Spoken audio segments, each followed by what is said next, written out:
Salam müəllimlər, xoş gördük hər birinizi. Bugün sizlərlə aerohidrostatikaya aid olan miq və sertifikasiya səviyyəli və müəllimlərimizin daha çox çətinlik çəkdiyi məsələ tipləri ilə tanış olacağıq. İlk sualımızla başlayırıq. Sualımızda deyilir ki, bərabər bölmələrə ayrılmış şəkildəki qab 2V həcmində su ilə doldurulanda qabın dibindəki hidrostatik təzyiq 2P olur. Qaba bu vəziyyətdə daha V həcmində su əlavə ediləndə qab tamamilə dolur. Buna görə qab boş olan vəziyyətdə neçə V həcmində su doldurularsa, hidrostatik təzyiq P qədər olar. Deməli, buradan məsələdə verilənlərdən biz bir ipucu çıxarda bilərik ki, müəllimlər, 2V həcmində su qoydum qaba və daha V həcmində qoydum qab tamamilə doldu. Deməli, ümumi qabın tutumu 3V'dir. Şəkildə neçə kub görürük? Baxın. 1, 2, 3, 4, 5, 6. 6 kub bizə 3V tutumunda deməli qabda 6 dənə kub tutumu 3V'dir. Deməli 1 dənə kubun tutumu V bölü 2 imiş. Bunu məsələnin hər gedişatında nəzərə almalıyıq ki, bir dənə kubu tam doldursam V bölü 2 həcmində su eləyir. Yaxşı, indi baxaq. Mən qaba indi məsələni bir də baxıram ki, 2V həcmində su doldurulanda təzyiq 2P'dir. Deməli yazıram, 2P bərabərdir. Hidrostatik təzyiq düsturunun ρGH olduğunu bilirik. İndi baxın müəllimlər, 2V həcmində su neçə dənə kubu doldurmaq deməkdir? Bir dənə kubun həcmi V bölü 2-dirsə, deməli 4 kubu doldurmalıyam. 1, 2, 3 və 4. Baxın, indi 2V həcmində su var. ρGH, ümumi H nə qədərdir? 2H. Deməli, 2 ρGH. Buradan P bərabərdir ρGH. Bu bizim əsas əvəzləməmiz. İndi baxaq, məsələnin sonuna, yəni əsas məqama baxırıq. Deyək ki, neçə V həcmində su doldursam təzyiq P qədər olur. Görürük ki, müəllimlər, təzyiqin P qədər olması üçün ümumi hündürlük H olmalıdır. Yaxşı, ümumi hündürlüyün H olması üçün mən neçə qabı doldurmalıyam? Baxın, bu səviyyədə. Yəni, 3 dənə qabı doldurmalıyam. Bir qabın tutumu V böl 2 olduğuna görə 3 dənə qabın tutumu olmalıdır. 3 vurulsun V böl 2. Yəni, 3 bölünsün 2V həcmində su qoysam, həqiqətən ümumi hündürlüyüm H olar və təzyiq də ρGH, yəni P qədər olar.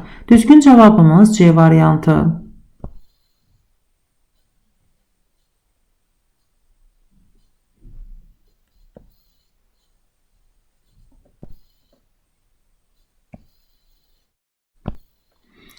Növbəti sualımızla davam edirik. Sualımızda deyilir ki, şəkildəki qabda hər biri 2H hündürlüyündə olan, bir-birinə qarışmayan ρ və 3ρ sıxlıqlı mayelər var.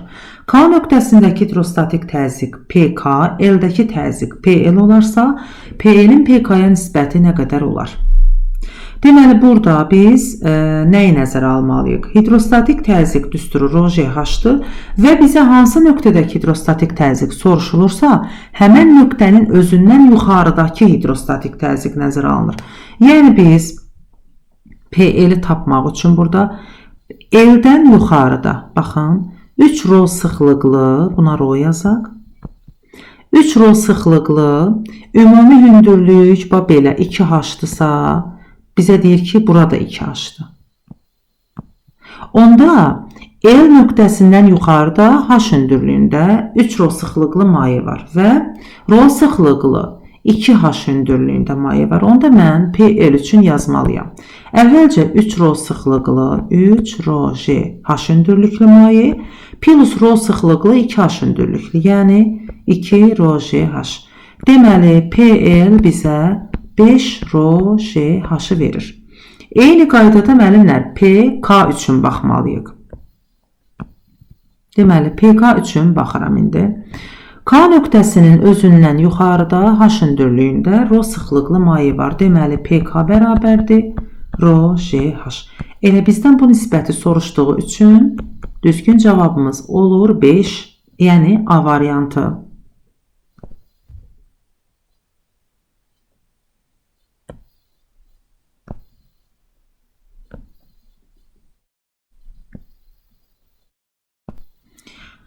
Növbəti məsələmizdə deyilir ki, atmosfer təzyiqinin 70 sm civə sütunu olduğu bir mühitdə qabın içərisindəki X qazı civə ilə şəkil 1-dəki kimi tarazlıqdadır. Eyni mühitdə qab şəkil 2-dəki kimi üfüqi vəziyyətə gətirilərsə, H məsafəsi nə qədər olar?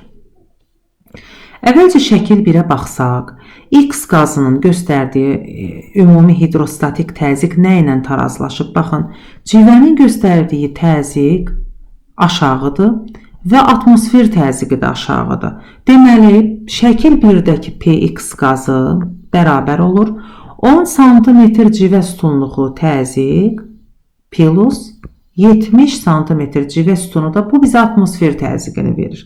Deməli, Px 80 sm civə sütunu imiş.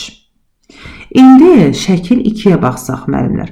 Baxın, civə bu vəziyyətdə qoyulubdursa, artıq burada civə X qazına təzyiq göstərmir. Sadəcə o yer dəyişmə icra edir. Yəni, atmosfer təzyiqi ilə X qazının təzyiqi bir-birini tarazlaşdırana qədər civə deməli, sanki porşen rolunu oynayır burada. Ona görə də burada biz yalnız atmosfer təzyiqini nəzərə alırıq. Hal-hazırda, yəni, baxıram ki, X qazı, şəkil 2-də X qazı Px bərabərdir. 70 milli, daha doğrusu santimetr civə sütunu təzyiqlə tarazlaşıbdır. Yəni, yenə də deyirəm, burada bu cür qoyulmuş şəkildə artıq civə sütunu X qazına təsir göstərmir. Atmosfer burada ortada olduğu üçün o porşen rolunu oynayır və yer dəyişmə icra edir tarazlıq yaranana qədər. Bizə deyir ki, eyni mühitdə ikinci vəzdə gətirilsə H nə qədər olar? H-ı soruşur. Deməli, mən əvvəlcə şəkil 1-dən baxmalıyam ki, burada 14 sm, yəni eyni bir mühitdirsə P1, V1 bərabərdir, P2, V2-dir. Təbii ki, V deyəndə SH-dır. Ümumi S hər iki şəkil üçün eynidir da, dəyişmir. Dəyişən yalnız H-dır. Ona görə yazıram ki, deməli, P1 80, X-in təzyiqi 80 olanda hündürlük nə olubdur? 14 olub. Bərabərdir. İndi 70 olanda nə qədər olar H? Buradan H bərabərdir. 80 vurulsun 14 bölünsün 70. 14-ü 70-ə bölərəm. Deməli, 0.2 eləyir. Səhv eləmirəmsə, bu da 16 sm verir. Yəni, düzgün cavabımız olmalıdır. 16-cı sualda D variantı. Növbəti sualımızla davam edirik. Sualımızda deyilir ki, bir-birinə qarışmayan ro, 3 ro və 4 ro sıxlıqlı mayelər qabın içərisində şəkildəki kimi tarazlıqdadır. X hündürlüyü neçə H-dır? Bu tip məsələləri həll etmək üçün müəllimlər ilk növbədə biz nəyə fikir verməliyik? Eyni səviyyədə, baxın, eyni səviyyədə, bunu düzgün qoymadım düzdür. Eyni səviyyədə hidrostatik təzyiqlər bərabər olur qaydasına görə. Yəni, mayələrin göstərdiyi hidrostatik təzyiq ümumi sol tərəfdəki təzyiqlə sağ tərəfdəki təzyiq bərabərdir. Sağ tərəfdəki təzyiqə baxaq müəllimlər, 3 ro sıxlıqlı 2H hündürlükdə, yəni 6 ro JH bərabərdir. Nə ilə tarazlaşıb? Baxın, bu hissədə 4 ro sıxlıqlı maye var və ümumi hündürlüyü bilmirəm. Bura nə yaza bilərik? 2H çıxılsın X qədər. Yazıram. 4 ro J 2H çıxılsın X plus, indi baxın, X hündürlüyündəki ro sıxlıqlı maye elə ro J X-dır. Ro J X. Buradan yaza bilərəm 6 ro JH bərabərdir.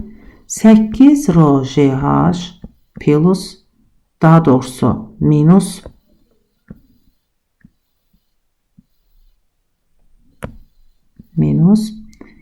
4 ro JX plus ro JX-a.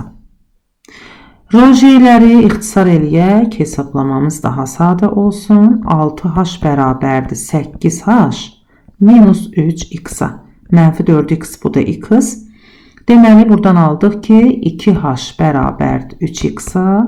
Bizdən nəyə soruşur X-a? X nəyə bərabərdir? 2 bölünsün 3H-a. Düzgün cavabımız olmalıdır A variantı.